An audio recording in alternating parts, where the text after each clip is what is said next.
Баштадык мı?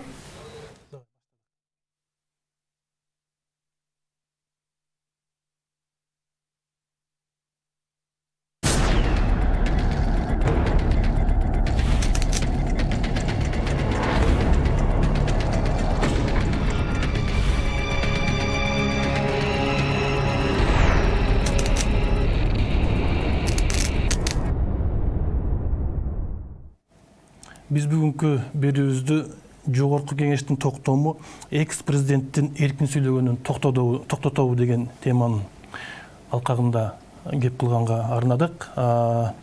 Амансыздарбы, урматтуу телекөрүүчүлөр? Эфирде Күнөзөк, аны мен Керим Айдаров алып барам. Бүгүн бизде конокто менин оң жагымда Алишер Мамасалиев, экс-депутат. Сол жагымда Бакыт Аманбаев, мурдакы акыйкатчы. Кош келипсиздер, урматтуу коноктор. Мына кече жакында, Жогорку Кеңеш токтомун кабыл алды. Экс-президенттин кылмыштын козголгонго болобу деп Жогорку Кеңеш башкы прокуратурага жөнөтүш үчүн 7 күн ичинде башкы прокуратурага буга жооп бериш керек экен да. Ушул маселеге токтололчу дегенде, Жогорку Кеңештин ишмерлиги кандай болду деп комиссиянын анан кол тийбестиктин жакшы жаман жагын анализдеп көрөлдү да. Сиздин оюңуз? Кечеги Жогорку Кеңештин депутаттарынын кабыл алган токтомунун Кыргызстандын, Кыргыз мамлекетинин келечеги үчүн жакшы жагы бар, андан кийин жаман жагы да бар. Ошол менен бирге бул токтомдо элге, коомчулукка баса белгилеп, ачык айтып түшүндүрүп кое турган дагы жактар бар да. Маселен, мунун жакшы жагы, эгерде азыркы бийлик Атамбаевка, анын тарапкерлерине, мурдагы бийлик чиновниктерине карата козголгон кылмыш иштерин адилеттүү териштирип, адилеттүү сот жүргүзүп, сот жараянын жүргүзүп, кимдин күнөөлүү экендигин аныктап, акты ак, караны кара деп точка коюп, анан ошол айрыкча Батукаев маселесинде, айрыкча 386 миллион доллардын уурдалышы боюнча маселеде ошол ким күнөөлүү болсо, мыйзамдуу түрдө жоопко тарта турган болсо, анда бул Кыргызстандын келечеги үчүн жакшы нерсе. Келечекте бийликке келе тургандарга да бир сабак болуш нерсе да. Жоопко тартуу. И анын командасын дагы.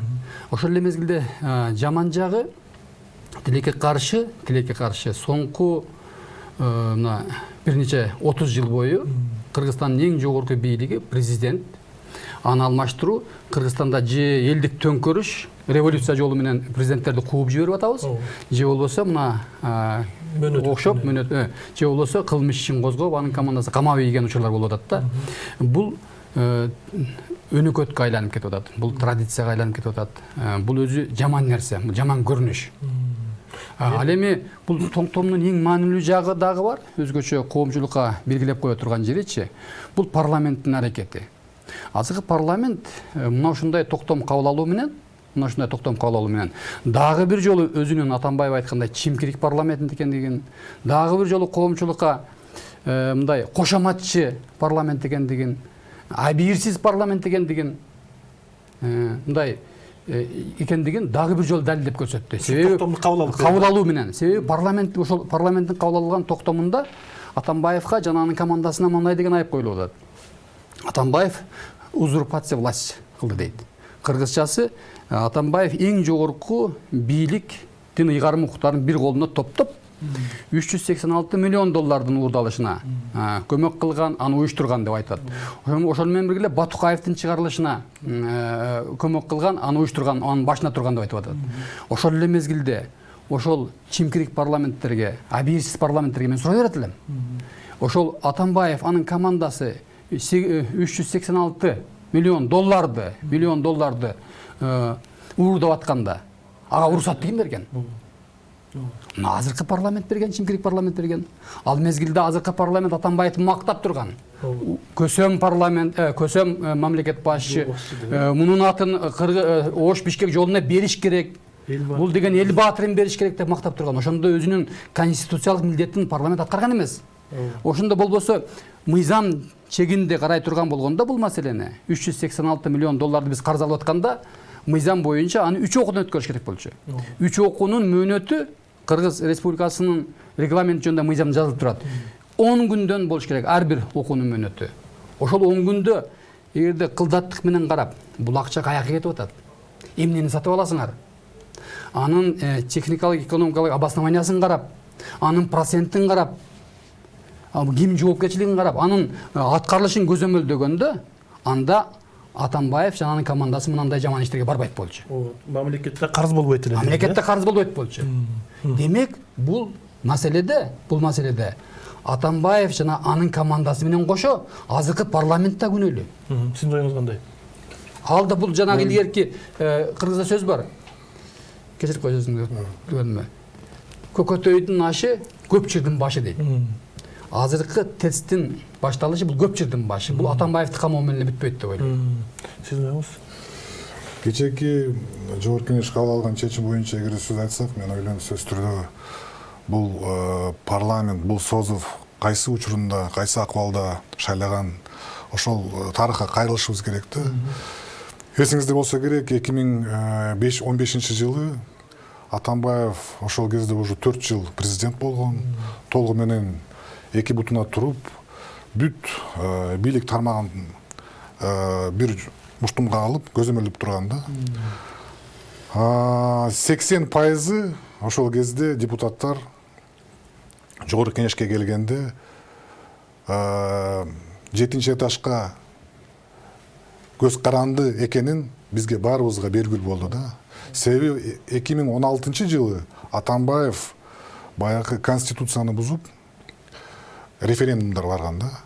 Эгерде депутаттар каршы чыкса, фракция же каршы чыкса, дароо эле фракцияны оппозицияга жылдырып, кээ бирлерди коркутуп, каматып, иш козголуп, бүт Жогорку Кеңешти бул саясий инструмент катары уже пайдаланган да. 2017 жылы президенттин шайлоо учурунда толугу менен 90% бул президентке баш ийген. Чөнтөк парламент. Чөнтөк парламент. Эсиңизде болсо керек, ошол кезде биз коомдо ушундай ой пайда болгондо, парламент бул президенттин администрациясын бул кандайдыр бир аткаруу отдели болуп калды деп биз айтканбыз да. Ошол президент шайлоо бүткөндөн кийин Атамбаев бул саясий инструментти жаңы шайлаган президентке колуна берген. Мына мен даярдап койдум баарын, тазаладым. Буну кандай кааласаң иштетсең болот деп колуна берди. Кандай кааласаң иштет эмес, экөөбүз кандай кааласаң иштетебиз. Экөөбүз кандай кааласак ошону иштетебиз. Мен иштетем негизгиси деп ойлогон. Берди. Анан бүгүнкү күнү кече бул саясий инструмент баягы бумеранг катары өзүнө келди да. Өзүнө тийди, ооба. Себеп бул өзү топтогон, өзү түзгөн саясий инструмент бүгүнкү күнү бумеранг болуп калды. Мен мындай ойлойм да, эми парламенттин көз карашы жок экенин, өзү алып келген депутаттарга өзүнө каршы чыгып атканы бул эми айныксыз чындык. Бул менимче парламент үчүн уят иш эле, өзү негизи беттери кызарыш керек да. Бирок мыйзамды бузуп, узурпация кылып, бир топ акчаларды оңго солго чачкан деген кеп болуп атпайбы? Ошон үчүн экс-президент негизи жооп бериш керекпи? Бакыт мырза.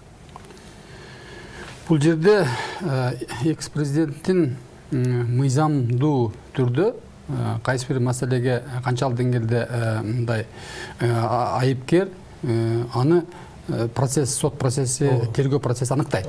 Бирок Батукаев маселесинде азыркы президенттин толук күнөөсү бар экендиги далилденип турат. Себеби Батукаевти өзүңөр билесиңер. Батукаевти чыгарууда Кыргызстандагы 10дон ашуу мамлекеттик органдар бири-бирине баш ийбеген, бири-бирине көз карандысыз мамлекеттик органдар биригип алышып, жалган документти жасашып, оорубаган адамды ооруду 3 күндөн кийин өлүп калат деп туруп, килемге салып чыгап жиберген. Бул маселеде Атамбаевдин кандай күнөөсү далилденип турат, так көрүнүп турат. Конституциянын 64-беренесине ылайык президентке Кыргызстандын улуттук коопсуздук кызматы түздөн-түз баш ийет. Улуттук коопсуздук кызматы күнүгө президентке Кыргызстандагы болуп жаткан окуялар боюнча маалымат берип туруш керек. Ар кандай маалыматтардын баардыгын берип туруш керек. Президентке бул маалыматты жеткирип турган. Демек, мунун башында ким турган дегенде президент турган деп айтканга толук негиз бар. Саясий үмүттөлөр Эгерде президент эгерде ошол мезгилде токтот дегенде улуттук коопсуздук кызматы анда токтолот болчу. Ошол мезгилде башкы прокуратура бул мыйзамсыз дегенде Батукаев чыкпайт болчу. Бул жерде дагы кыргыз мамлекетинин, кыргыз элинин эл аралык кадыр баркына шек келтире турган, көйгөй түшүрө турган жагдай болду. Батукаевди кылмышкерди чыгарып жиберди. Акчага чыгарып жиберди деп атышат. Ар кандай маселелердин негизинде чыгарып жиберди деп. Кандай болгон күндө дагы кыргыздын жигитин, кыргыз парламентинин депутатын өлтүргөн, ошол жердеги түрмөнүн башчысын өлтүргөн кылмышкерди булар актап чыгарып атат. Мунда эч кандай бул жерде мындай артка кетүү болбош керек. Президенттин кадамы мен бул маселеде толук түрдө колдойм. Бул маселеде Батукаев маселесинде президент акырына чейин чыгыш керек, Атамбаевга барып такалат. Бул маселе Атамбаевди камоо менен бүтөт деген мен толук ишеним бар да. Алишер мырза, экс-президентти камап, жоопко тарткан бул жалпы кыргыз коомчулугу үчүн сабак болобу? Же атасынан көрө ушинтип бийлик өтүп кеткен ушинтип кылат турбайбы деген тескери ой болобу? Мен ойлойм, экс-президент камалабы, камалбайбы, аны азыр айтканга эрте. Биз азыр мына экс-президентти кол тийбестеген немесин статусун тартып алдык. Эми экинчи кадам бул тергөө процесси башталат. Тергөө процесси учурунда Атамбаев өзү келип же суроолорго жооп береби, же өзүнүн ой пикирин айтабы, бирок сөз түрдө келип өзүнүн жеке көз карашын айтыш керек. Мына козголгон иш боюнча. Бул тергөө процесси канчага чейин созулат, пока белгисиз. Бул 1 ай болобу, 1 жыл болобу, аны эч ким айта албайт. Ал эми тергөө процесси бүткөндөн кийин сот процесси башталат. Бул өтө мындай орчундуу маселе. Сотко чейин жогорку кеңеш кол тийбестин алып берет го дейм.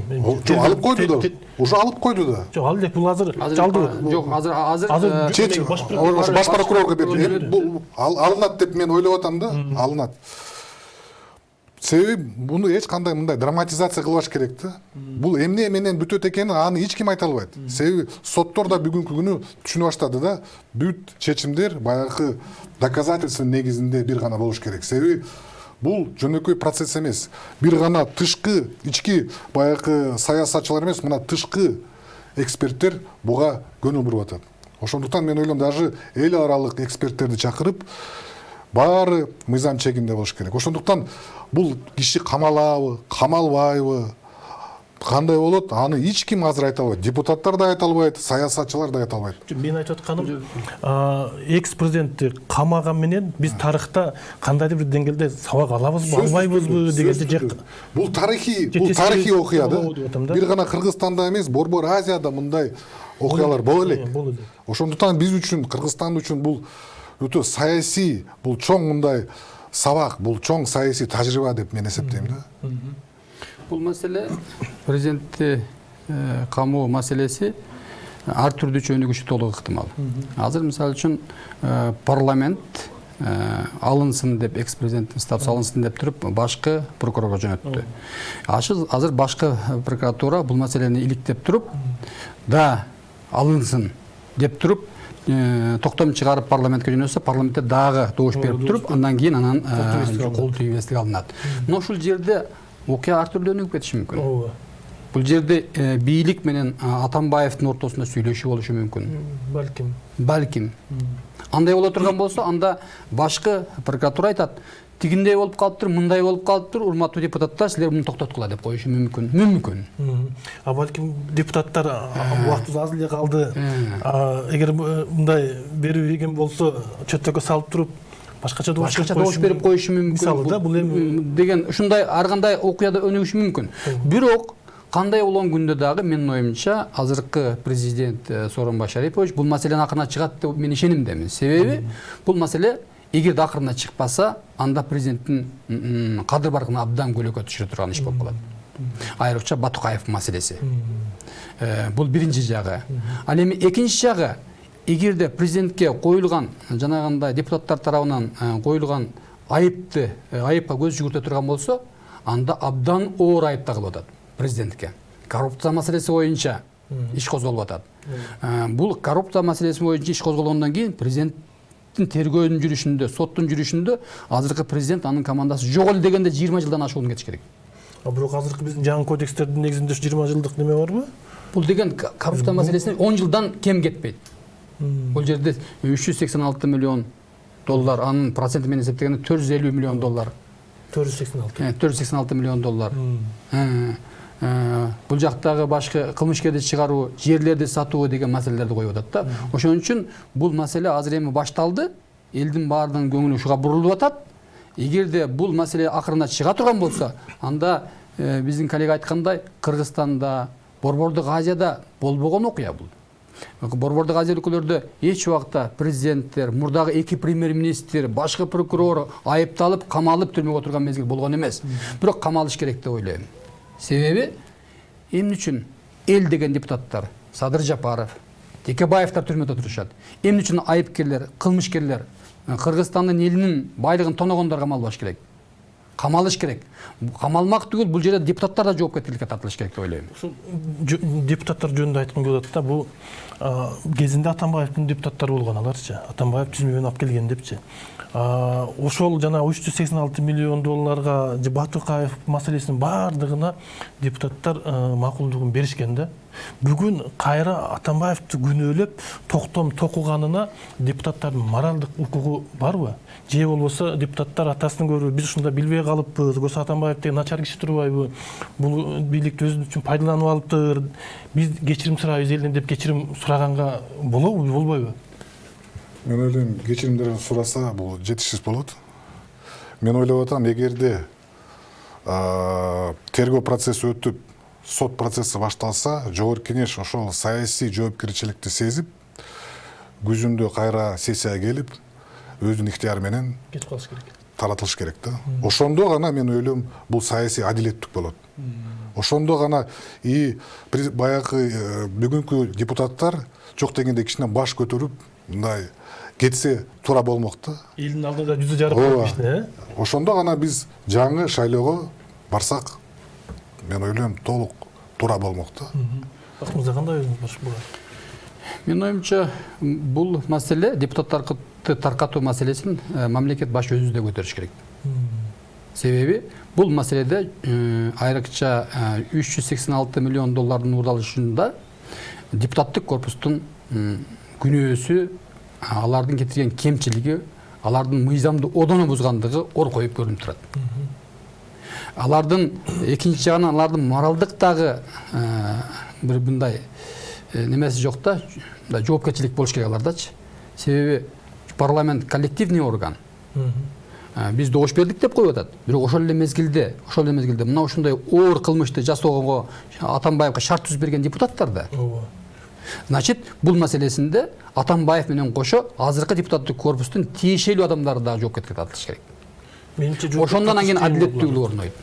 Ал үчүн биринчи кезекте парламентти таратуу маселесинен башташ керек. Бул саясий гана жоопкерчилик катары да, бул? Ооба. Саясий жоопкерчилик катары. Маселен мен ойлойм да, азыр бүгүнкү парламент керек болсо жалпы отуруп алып туруп, тизе бүгүп туруп, жалпы кыргыз элинен кечирим сураш керек беле дейм да. Булар унчукпай, наоборот тескерисинче биз элитабыз. Биз деген анда билбей калганбыз деп күнөөнүн баардыгын башка жакка оодарып атат да. Ошон үчүн ушу парламенттин да жоопкерчилигин саясий көз карашта карап турса кандай болот деген эле максат болгон да. Ушинтип кечирим сураса болот беле, тизе бүгүп керек болсо, баардыгы чогуу 120 тең чогулуп алып туруп. Ката кетиргенбиз биз дагы деп, ушуну жоопкерчилик ала алышпайбы? Менин оюмча, эгерде андайга бара турган болсо, андай кадамга бара турган болсо, анда парламент күнөөлүү болуп калат керек. Анда өзүн өзү тараткандан башка чарасы жок болуп калат. Экинчи кадамы өзүн өзү таратууга барыш керек. Бирок саясий окуялардын соңку мезгилдеги өнүгүшү ушу парламенттин тароосуна баратат. Каалайсыңбы, каалабайсыңбы, ушул нерсеге баратат. Себеби парламент элдин алдында өзүнүн кадыр баркын жоготту. Парламент өзүнүн чөнтөк парламент деген экендигин далилдеп көрсөттү. Өзүнүн конституциялык ыйгарым укуктарын аткарган жок. Чимкирик парламент атка конду. Мунун баардыгы эмне үчүн? Себеби ал жердеги парламенттин сапаты, парламенттин курамы туура эмес, Кыргызстанда түзүлүп калган. Дагы бир маанилүү маселе бар. Ошол таркатуунун алдында мен ойлойм сөз түрдө ушул парламент баягы шайлоо эреженин толук оңдоп, ошол кодекстин оңдоп кетсе, өтө мен ойлойм өтө туура болот эле да. Себеби эгерде азыр кетип калса, баягы шайлоо эреженин оңдобой, анда ушул эле парламент келет да. Ошону эске алыш керек да сөзсүз түрдө. Маселени ошол эки окуудан өткөрүшпөдү, ушул шайлоо мыйзамын өзгөртүш боюнчачы. Анда деле эч кандай өзгөрүү жок, ушундай эле болду деп азыр депутаттар да айтып атпайбы көбүнчө. Жанагы босого мурда 7 болсо азыр 9га чыгарып койду деп атышат. Бул эгер ушундай эле өздөрү эрте кече кабыл алгандай эле кетсе, анда ушундай эле парламент келип калышы мүмкүнбү деп ойлоп атам. Эчтеке өзгөрбөйт анда. Өзгөрбөйт. Бул абдан маанилүү маселе да. Кыргызстандагы азыркы бир 5 саясий маанилүү маселе болсо, ошолордун номер биринчиси, эң биринчиси бул шайлоо мыйзамын өзгөртүү деп ойлойм да.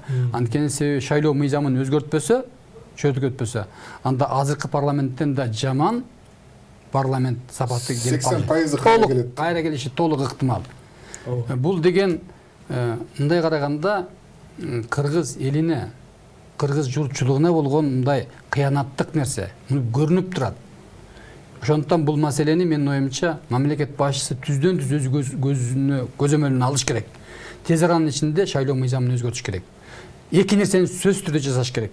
Биринчиси, элге, кыргыз элине өздөрүнүн мындай чыныгы атуулдарын парламентке алып келүүсү укугун бериш керек.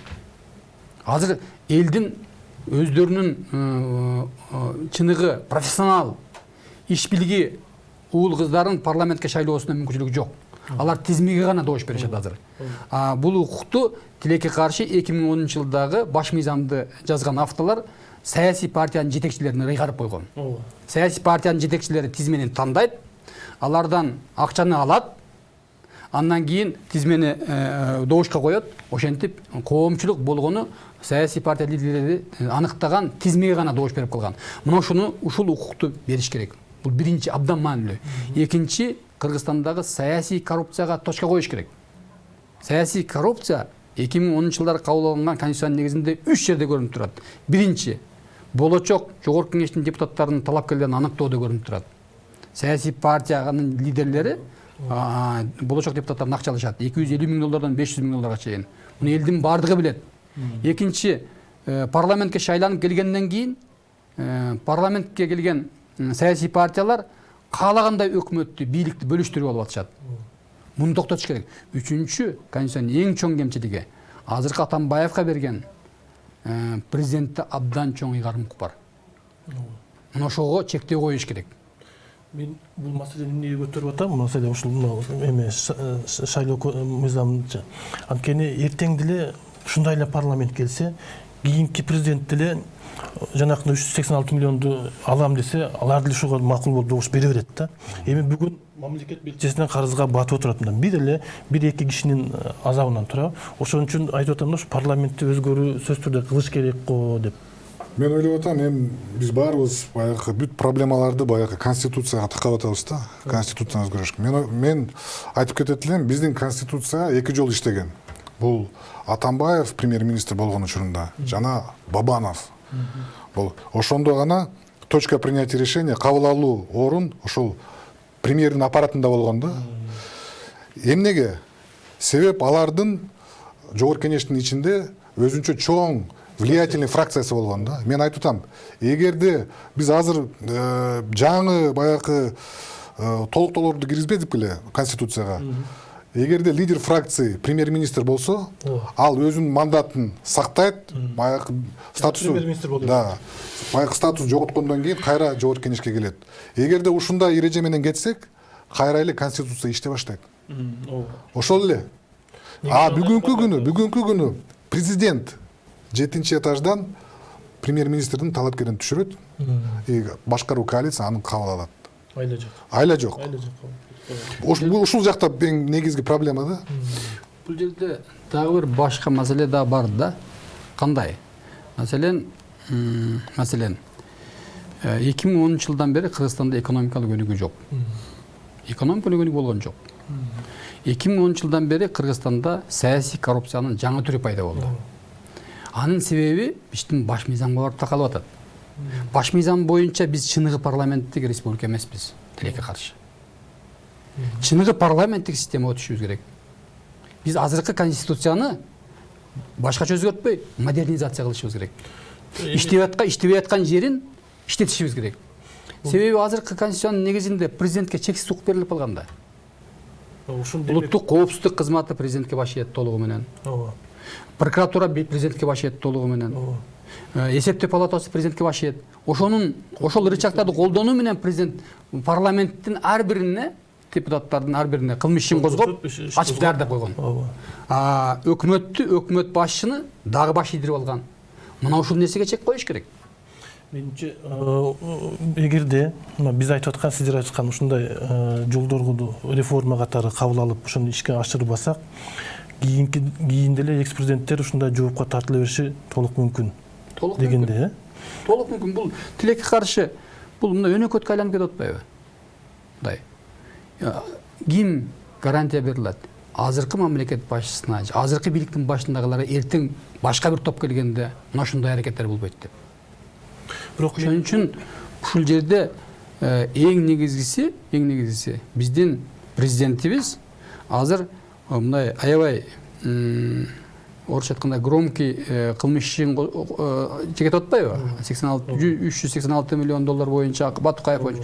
Ушуну менен параллельно шайлоо мыйзамын өзгөрткөндө өзү жетекчилик алыш керек. Жетекчиликке алып, чыныгы профессионалдардын парламентке келишине өргө түзүп бериш керек. Ошондо элдик президентке конот.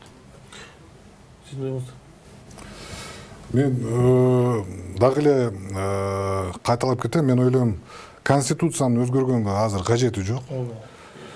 Бизде толугу менен укугубуз бар. Эгерде премьер-министрдин ордунда бир чоң фракциянын лидери келсе, анын парламентте колдоосу болсо, поддержкасы болсо, дары эле бир айдын ичинде саясий конфигурация өзгөрүп калат. Ошондуктан мен ойлойм, бул эми мындайча айтканда ага саясий эрк керек. Эгерде депутаттар муну токтотойлу, келгиле өзүбүзчө саясий баягы чоң башкаруу коалиция түзөйлү, СДПКны оппозицияга кетирели деп башка башкаруу коалиция түзсө, мен ойлойм, алар өзү бир мындай авторитеттүү депутатты, фракциянын лидерин тандаса премьер-министрликке, дароо эле премьер-министр өтө күчтүү болот, президентке көз карандысыз болуп калат, дароо эле. Ошондо биз жарым жылдын ичинде эле сразу саясий, экономикалык да акыбал өзгөрүшү мүмкүн. Бизде бизде чоң кемчилигибиз мына ушунда болуп атпайбы? Мындай болуп калса, мындай болот эле деп. Бирок биз каалагандай болбой жатат да. Жок, болгон да. Бабанов учурунда, Атамбаев премьер-министр болчусунда. Себеби мисалы үчүн мына азыркы баш мыйзамдын негизинде биз парламенттик система деп атабыз, бирок парламенттик система эмес. Ушунун негизинде 2010 жылдан бери мына 10 жыл болду. 10 жылда Кыргызстанды ким башкарып атат? Тилекке каршы капчыктууларга гана артышкылык берип койгон парламент башкарып атат. Ал парламент түзгөн өкмөт башкарып атат. Ал өкмөттүн курамында реформанын ырын түшүнбөгөндөр отурат. Биз болсо, ушундай болуп калса жакшы болот эле деп отурабыз. Андай эмес. Биз механизмди түзүш керек шактыгында. Мисалы мындай кылчы, эми убактыбыз бүтүп калды, жана кол тийбестикке кайра келеличи. Ошо менен бүтүрүп коелук. Кол тийбестикти алса, экс-президент Атамбаевден, Атамбаев элди көтөрөт, тополоң чыгыш мүмкүн деген сөздөр чыгып атат. Ошого көз караштар кандай? Болбойбу, көтөрөбү, же эл колдобойбу ал кишини? Мындай да, эгерде тергөө процесси адилеттүү жүрсө, эгерде сот жараяндары ачык айкын коомчулуктун катышуусунда, журналисттердин катышуусунда жүрсө, актын ак, караны кара деп точка коюлса, кыргыз эли абдан акылдуу эл. Көптү көргөн эл. Эч убакта коррупционерди, эч убакта кыргыз элинин байлыгын уурдаган адамды колдобойт. Ошон үчүн кептин баары мына ушул процесстердин кандай жүрүшүндө. Эгерде жаап жашырып, кимдир бирөө шайлоо мезгилинде мага жардам берген эле, анын башкаруу чарасын тиги жака кылып коеюн, же тигини мындай кылып коеюн деген мындай тандоо менен жүрө турган болсо, анда эрлер наразылык болот. Сиздериңиз кыскача. Мен ойлоп атам, бул тергөө процесси биринчиден Атамбаевка керек. ошол тергөө процессинде мен ойлойм Атамбаев өзү келип, өзү катышып, өзүнүн позициясын билдирсе, мен ойлойм анда бул баары мындай адилеттүү менен болот деп мен эсептейм. Ошондуктан мен бул жакта трагедия болбош керек. Мен дагы айтып коеюн. Бул тергөө процесси эмне менен бүтөт белгисиз бүгүнкү күнү. Себеп фактылар керек, доказательство керек, аны элге көрсөтүш керек, аны сотторго бериш керек. Ал доказательство барбы жокпу, пока аны эч ким айта албайт. Ошондуктан эми күтүп турайлы, көрөйлү эмне менен бүтөт экен. Урматтуу конокторду, бизге бөлүнгөн убакыт бүттү. Биз урматтуу телекөрүүчүлөр тарыхтан сабак алалы деп гана ушундай маселени көтөрүп атабыз. Эгерде элдин казынасына кол салган же болбосо уурдаган же мамлекетке бир топ зыян келтирген болсо, ал ким болбосун жоопко тартылыш керек деген дагы оюбуз бар. Эң башкысы кыргыз мамлекети түптүү, тегиз жана бакубат болушун гана каалайбыз. Биз кийинкиде көрүшкөнчө саламатта болуңуздар.